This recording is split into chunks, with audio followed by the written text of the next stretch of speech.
कि आपका safe score कितना रहेगा बिहार पुलिस एग्जाम में।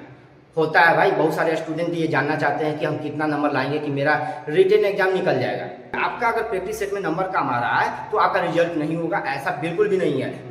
जय हिंद साथियों, आप सभी का स्वागत है फिर से एक नए वीडियो में। उम्मीद करते हैं कि आप लोग बहुत अच्छे होंगे और बिहार पुलिस की तैयारी काफ़ी अच्छे से चल रही होगी। तो मेरे भाई, जितने भी स्टूडेंट जो बिहार पुलिस 21,391 के लिए जोर तोड़ से तैयारी में लगे हुए हैं, तो आप सभी के लिए ये वीडियो बहुत ही खास होगा, क्योंकि इस वीडियो में हम बात करेंगे कि आपका सेफ स्कोर कितना रहेगा बिहार पुलिस एग्जाम में। होता है भाई, बहुत सारे स्टूडेंट ये जानना चाहते हैं कि हम कितना नंबर लाएंगे कि मेरा रिटन एग्जाम निकल जाएगा। ठीक है, तो चलो सबसे पहले हम अपने बारे में कुछ बता देते हैं इस वीडियो में, क्योंकि जो नए स्टूडेंट होंगे वो तो भाई मेरे बारे में नहीं जाने होंगे। तो मेरा सिलेक्शन बिहार पुलिस 11,888 की जो वैकेंसी था उसमें मेरा सिलेक्शन हुआ था। ठीक है ना, हम 2 एग्जाम दिए थे बिहार पुलिस का, पहला 11,888 का और दूसरा 8415 का। मेरा दोनों एग्जाम क्लियर हुआ था। तो बात है कि जब 11,888 का जब हम एग्जाम दिए थे तो उस समय मेरिट लिस्ट नहीं जारी हुआ था, जिससे हमको 8415 का भी एग्जाम देना पड़ गया था। अब ये सोचे कि भाई क्या होगा क्या नहीं होगा, 11,888 में मेरिट लिस्ट में मेरा नाम आएगा कि नहीं आएगा, क्या पता है। इसीलिए 8415 का मैंने एग्जाम दिया और मेरा दोनों एग्जाम क्लियर हो गया था।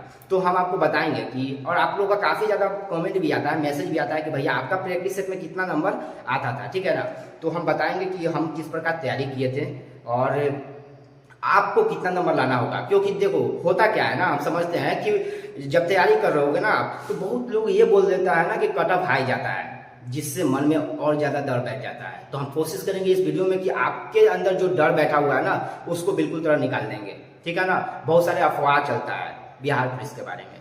ठीक है, और जो नए स्टूडेंट होते हैं ना वो विचलित हो जाते हैं, कहीं ना कहीं वो भटक जाते हैं।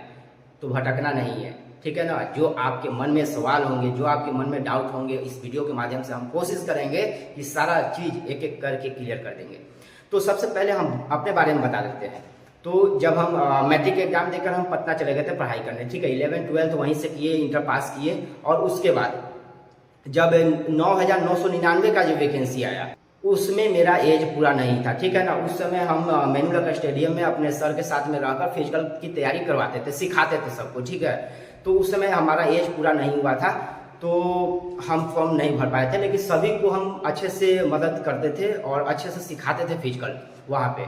और उसके बाद जब 9,999 का क्लियर हुआ वैकेंसी, तो उसके बाद 11,888 का आया। ठीक है ना, तो उस समय भी मेरा एज नहीं पूरा हुआ था, तो कुछ दिन कम था, लेकिन वो जो फॉर्म अप्लाई हुआ था कैंसिल हो गया फिर, और दोबारा मौका मिला अप्लाई होने का। तो हम दोबारा में किए तो मेरा 18 साल पूरा हो गया।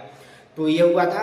तो उसके बाद हमने क्रैश कोर्स पकड़ा, कौटिल्या जीएस एकेडमी मुसल्लमपुर हाट में है। ठीक है, प्रदीप सर के यहाँ मैंने क्रैश कोर्स किया वहाँ।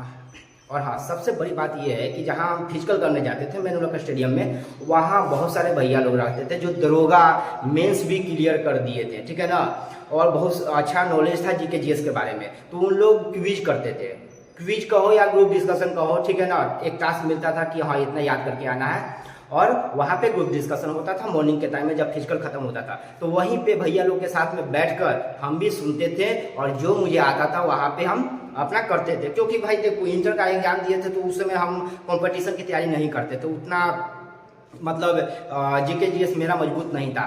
तो उनके साथ बैठा और उसके बाद हमने फोकस किया। जो मेरे पास लूसेंट का बुक था, जीके जीएस पॉइंटर का बुक था, तो ये सब पढ़ा। क्रैश कोर्स जो करवाए थे प्रदीप सर के यहाँ, वो हमने मन लगा के पढ़ा। ठीक है, ज़्यादा से ज़्यादा प्रैक्टिस सेट लगाया था। आप लोग बोलते हो ना कि प्रैक्टिस सेट लगाने से क्या फ़ायदा है, तो सुनो आप, प्रैक्टिस सेट लगाने से क्या फ़ायदा है ना कि आपका कॉन्फिडेंस लेवल हाई हो जाता है अगर आप एक अच्छा स्कोर कर पाते हो ना।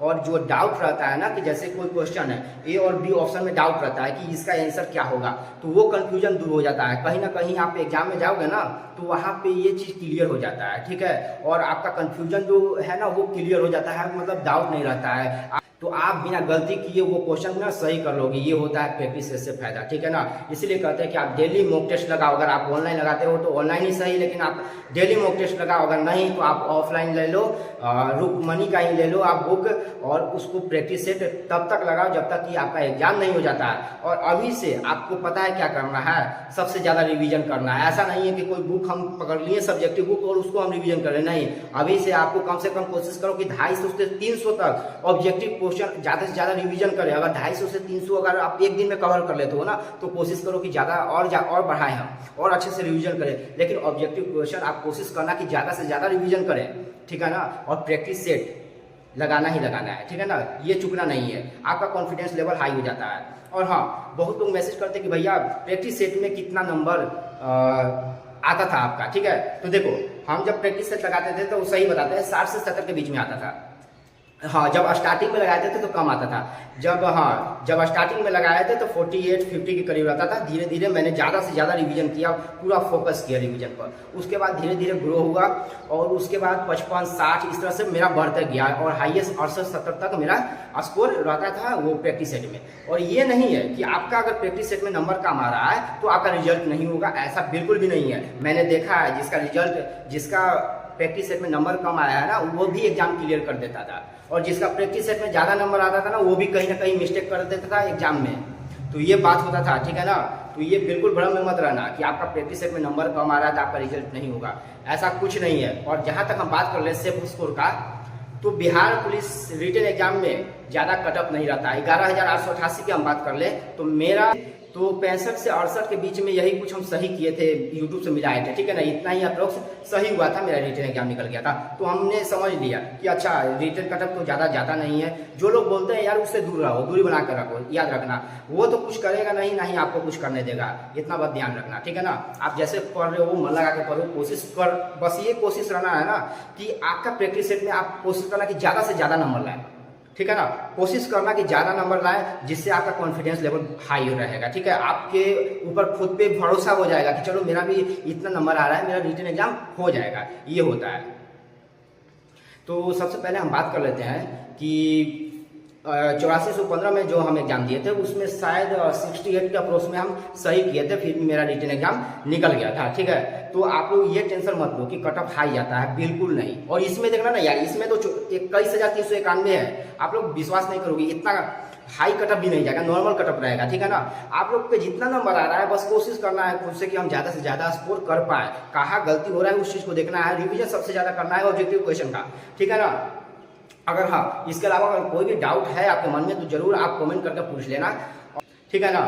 तो आपका कितना भी नंबर आ रहा है प्रैक्टिस सेट में, 55 आ रहा है, 60 आ रहा है, 65, निराश नहीं होना है, ठीक है। ज़्यादा कटअप नहीं रहेगा, लेकिन हाँ खुद से ये कोशिश करना है कि हम ज़्यादा से ज़्यादा हम नंबर लाएं प्रैक्टिस सेट में। कॉन्फिडेंस बढ़ जाता है, लगता है कि नहीं चलो मेरा भी रिटन एग्जाम निकल जाएगा, ठीक है ना, ये होता है। लेकिन आप बिल्कुल टेंशन मत लेना अगर आपका नंबर कम आ रहा है तो। आप बस फोकस करो रिवीजन पर, ज़्यादा से ज़्यादा ऑब्जेक्टिव क्वेश्चन जो है ना वो उसको रिवीजन करना है, छोड़ना नहीं है। अगर हाँ, ये बिल्कुल गलती मत करना कि हम सिर्फ लूसेंट बुक पढ़ेंगे और मेरा एग्जाम क्लियर हम कर देंगे, नहीं, ये भ्रम में मत रहना, ठीक है ना। देखो, लूसेंट के अलावा आपको हम बताए थे पहले भी कि एनसीईआरटी सात संग्रह आप पढ़ लेना, जो 6 से लेकर 12th तक एनसीईआरटी बेस पर आधारित है, महेश वर्णवाल का, वो पढ़ना। ये मत सोचना कि सिर्फ हम लूसेंट बुक पढ़ेंगे और मेरा एग्जाम क्लियर हो जाएगा। अरे यार, अभी से आज 15 जून हो गया, ठीक है ना। अभी से अगर हम बात कर ले तो कितना समय बचा हुआ है आपके पास, अप्रोक्स 50 से 55 दिन बचा हुआ है। और 50 से 55 दिन ही आपको अच्छे से मेहनत करना है, और यही मेहनत आपका डिसाइड करेगा कि रिजल्ट होगा या नहीं होगा, ये बात ध्यान में रखना। अगर जब सपना देखा है वर्दी को ना, उसे हकीकत में पूरा करने के लिए भी दम रखो। ऐसा नहीं है कि 2-4 घंटा पढ़ के आप छोड़ दिए, नहीं, बस जब तक एग्जाम नहीं दे दोगे ना तब तक पढ़ते रहो। उठना नहीं है, खाना है, पीना है, पढ़ना है बस, और कुछ नहीं करना है। बस ये सोचना है कि अब हम और क्या पढ़ें। बहुत सारे स्टूडेंट का ये मन में होता है कि मेरा मैथ कमजोर है। देखो, सेट में जितना भी मैथ रहेगा छोड़ना नहीं है, सभी मैथ को अच्छे से बना लो। जितना मैथ रहेगा सेट में सबको अच्छे से बना लेना है और देखना है, फार्मूला भी याद कर लेना है, ठीक है ना। बस ये चीज़ कर लेना है आपको। हिंदी तो भाई हिंदी का वीडियो देख लोगे तो आपका हिंदी सही हो जाएगा, ठीक है ना। इंग्लिश तो होता है, किसी का इंग्लिश मजबूत होता है, जो इंग्लिश मीडियम का स्टूडेंट होते हैं उनका इंग्लिश अच्छा रहता है, ठीक है। हिंदी थोड़ा वीक होता है, तो इस तरह की बात होती है। आप देख लेना कि आपका हिंदी अच्छा है या फिर इंग्लिश अच्छा है। अगर तो कोई बात नहीं, प्रैक्टिस सेट में नंबर आ रहा है कम तो कोई बात नहीं है, आप अच्छे से अभी मेहनत कीजिए, आपके पास टाइम है, ठीक है। और बिल्कुल निराश नहीं होना है। कटअफ हम बार बार कह रहे हैं कि कटअफ हाई नहीं जाएगा बिहार पुलिस एग्जाम में, ठीक है ना। बहुत ज़्यादा सीट है और कोशिश करना है कि 1,07,000 के अंदर आपको एक रिजल्ट ला देना है, और बिल्कुल आएगा यार। देखो ना, ये लाखों स्टूडेंट का जब रिजल्ट जारी होगा ना 21,391 के लिए, तो पता चलेगा कि यार इतना लाखों स्टूडेंट का रिजल्ट जारी हुआ, आपका भी होगा। आप मन लगा के अभी से पढ़ो ना, आपका भी होगा। जो भी एवरेज स्टूडेंट है पढ़ने में, सभी का रिजल्ट होगा। बिल्कुल भी टेंशन नहीं लेना है, निराश तो बिल्कुल नहीं होना है। और हाँ, जो फालतू की बात करते हैं, जो डीमोटिवेट करते हैं, उनसे बस एग्जाम तक दूरी बना के रखना। आपके भलाई के लिए बोल रहे हैं। आपको अगर अपना भविष्य बनाना है तो ऐसे लोगों से दूरी बना कर रहो, ठीक है ना। तो ठीक है साथियों, मिलते हैं नेक्स्ट वीडियो में। जय हिंद।